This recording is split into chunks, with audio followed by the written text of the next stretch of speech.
തേജസ് ന്യൂസിലേക്ക് സ്വാഗതം. മഞ്ചേശ്വരം സ്ഥാനാർത്ഥി നിർണയവുമായി ബന്ധപ്പെട്ട പരസ്യ പ്രസ്താവനയിൽ ഖേദം പ്രകടിപ്പിച്ച് തുളസീധരൻ പള്ളിക്കൽ.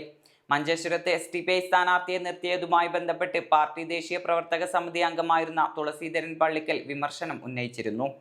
പാർട്ടി ഘടകത്തിൽ പറയേണ്ട കാര്യം വാർത്താ സമ്മേളനം വിളിച്ചു ചേർത്ത് പരസ്യമായി പ്രകടിപ്പിച്ചതിൽ തുളസീധരൻ തന്റെ ഫേസ്ബുക്ക് പേജിലൂടെ ഖേദം പ്രകടിപ്പിക്കുകയായിരുന്നു. മഞ്ചേശ്വരം തിരഞ്ഞെടുപ്പ് ഉൾപ്പെടെയുള്ള SDPIയുടെ നിലപാട് ഒരു രാഷ്ട്രീയ തന്ത്രജ്ഞതയായിരുന്നു എന്ന് ഞാൻ തിരിച്ചറിയുന്നുണ്ടെന്ന് തുളസീധരൻ പള്ളിക്കൽ ഫേസ്ബുക്കിൽ പങ്കുവച്ച വീഡിയോയിൽ പറഞ്ഞു. പാർട്ടിക്കുള്ളിൽ പറയേണ്ടിയിരുന്ന ഇത്തരം വിഷയങ്ങൾ ചില കമ്മിറ്റികളിൽ പങ്കെടുക്കാതിരുന്നതുകൊണ്ട് എനിക്ക് സംഭവിച്ച വീഴ്ചയാണെന്ന് ഞാൻ മനസ്സിലാക്കുന്നുണ്ട്.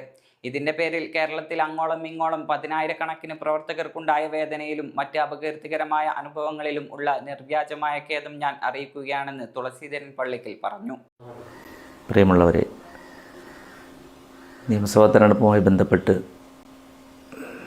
SDPIയുടെ രാഷ്ട്രീയ നിലപാടിനെ വിമർശിച്ചുകൊണ്ട് പൊതുമധ്യത്തിൽ ചില അഭിപ്രായ പ്രകടനങ്ങൾ ഞാൻ സൂചിപ്പിക്കുകയുണ്ടായി. മഞ്ചേശ്വരം തെരഞ്ഞെടുപ്പുമായി ബന്ധപ്പെട്ട് സ്ഥാനാർത്ഥി നിർത്തുന്നത് സംബന്ധിച്ചായിരുന്നു ഞാൻ വിമർശനം ഉന്നയിച്ചത്. കാലങ്ങളായി അസ്പൃശ്യത ചുമത്തി മാറ്റി നിർത്തിയ ഒരു രാഷ്ട്രീയ പ്രസ്ഥാനത്തെ എല്ലാവർക്കും അവരുടെ വോട്ട് വേണം എന്ന നിലയിലേക്ക് ഇന്ന് എല്ലാ രാഷ്ട്രീയ പാർട്ടികളും മുന്നോട്ട് വരുമ്പോൾ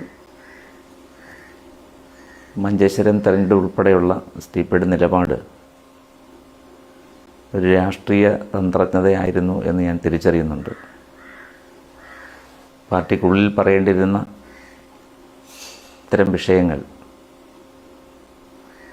ചില കമ്മിറ്റികളിൽ പങ്കെടുക്കാതിരുന്നുകൊണ്ട് കൂടി എനിക്ക് സംഭവിച്ചൊരു വീഴ്ചയാണെന്ന് ഞാൻ മനസ്സിലാക്കുന്നു. ഇതിൻ്റെ പേരിൽ കേരളത്തിൽ അങ്ങോളം ഇങ്ങോളം 10,000-കണക്കിന് പ്രവർത്തകർക്കുണ്ടായ വേദനയും മറ്റ് അപകീർത്തികരമായ അനുഭവങ്ങളും അതിലുള്ള നിർവ്യാജമായ ഖേദം ഞാൻ അറിയിക്കുകയാണ്. പാർട്ടിയുടെ നിലപാടുമായി മുന്നോട്ട് പോകാൻ ഞാനുണ്ടാകും.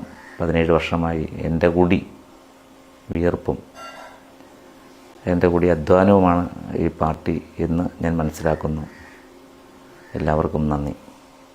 അതിനിടെ തുളസീധരൻ പള്ളിക്കലിനെ അന്വേഷണ വിധേയമായി സസ്പെൻഡ് ചെയ്തതായി SDPI ദേശീയ പ്രസിഡന്റ് MK ഫൈസി അറിയിച്ചു. ഗുരുതരമായ അച്ചടക്ക ലംഘനം നടത്തിയെന്ന് ബോധ്യപ്പെട്ടതിനാലാണ് പ്രാഥമിക അംഗത്വത്തിൽ നിന്നും അന്വേഷണ വിധേയമായി സസ്പെൻഡ് ചെയ്യുന്നതെന്ന് MK ഫൈസി വാർത്താക്കുറിപ്പിൽ അറിയിച്ചു.